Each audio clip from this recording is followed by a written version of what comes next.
Welcome to our channel. Today, we discuss a milestone that could redefine what it means to be human.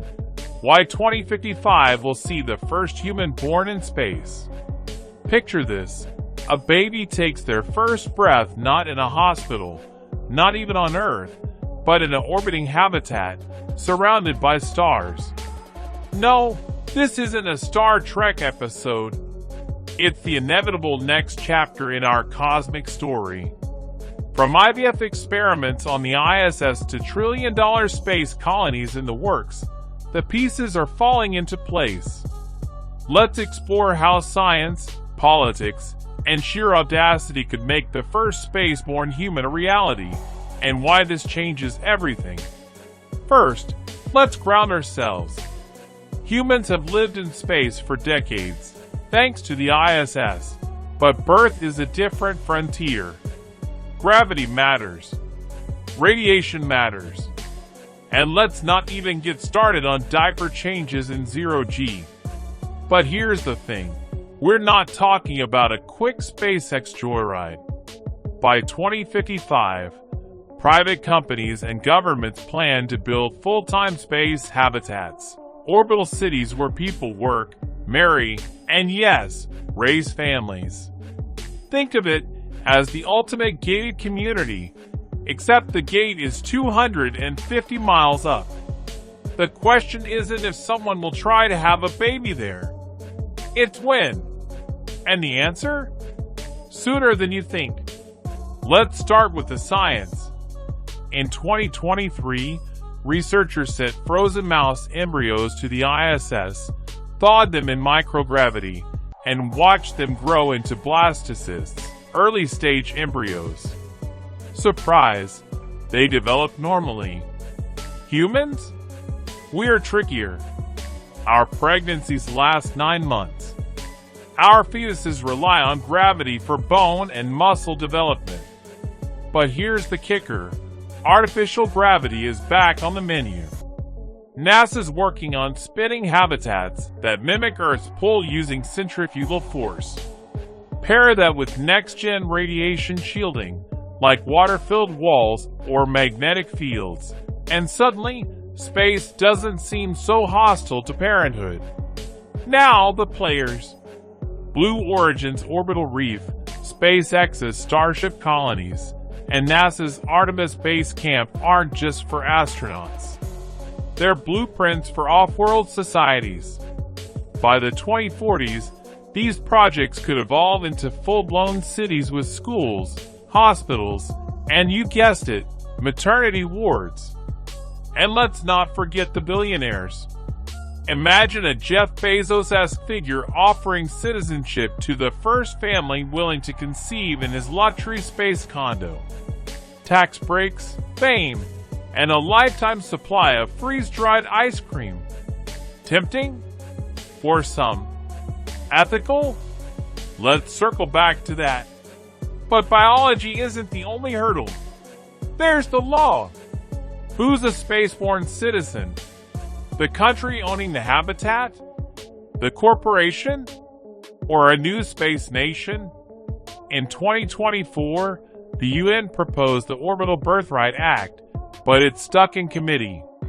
And what if something goes wrong? A miscarriage in space could spark lawsuits, protests, and a PR nightmare. Yet, for every risk, there's a rogue startup willing to gamble. Remember the 2018 space sperm study? That was just the warm-up. Here's where it gets wild. Reproduction in space isn't just about biology, it's about identity. A child born in orbit might have skeletal density 20% lower than Earth kids. Their inner ear could adapt to microgravity, making them queasy on visits to grandma's house. They'd see Earth as a homeworld but never feel fully at home there. And culturally, they'd be pioneers, celebrities, lab rats, the first of a new kind of human. It's the ultimate nature versus nurture experiment, and we're all watching. Now the ethics.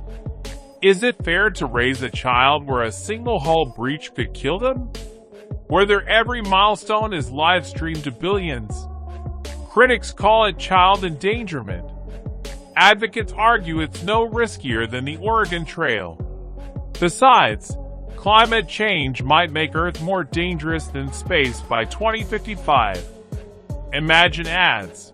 Give your baby a future 250 miles up. But this isn't just a personal choice. A spaceborn population could be the key to surviving as a species. Asteroids, pandemics, nuclear war, eggs in multiple baskets, right? Let's talk tech. Today's IVF clinics could become tomorrow's orbital fertility labs. Companies like Celestial Conception, patent pending, might offer gravity therapy for fetal development. And AI? Imagine an artificial womb that adjusts conditions in real time, compensating for solar flares or air leaks. Creepy? Maybe. But so were test tube babies in the 70s. The point is, we're innovating faster than our ethics committees can keep up. Here's the kicker. The first spaceborn human won't be an accident. They'll be a symbol. A government might rush the milestone to claim cosmic sovereignty. A corporation could stage it for profit.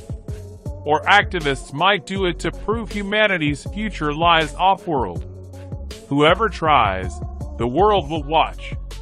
And when that baby cries for the first time in 0G, it'll echo through history. A new chapter in evolution. So will 2055 be the year? The tech's plausible. The money's flowing. The desire? Unstoppable. But this isn't just about science. It's about story. For millennia, we've dreamed of touching the stars. Now, we're dreaming of raising them. Whether that's brave or reckless, time will tell. But one thing's certain, the first spaceborn human won't just change their life. They'll change ours. If this video made you rethink humanity's destiny, hit like, subscribe, and join the conversation. Comment, would you raise a child in space? Would you want to be born there? Share this with someone who's ready to look up and dream. Thanks for watching, and remember, the stars aren't just for wishing. They're for living.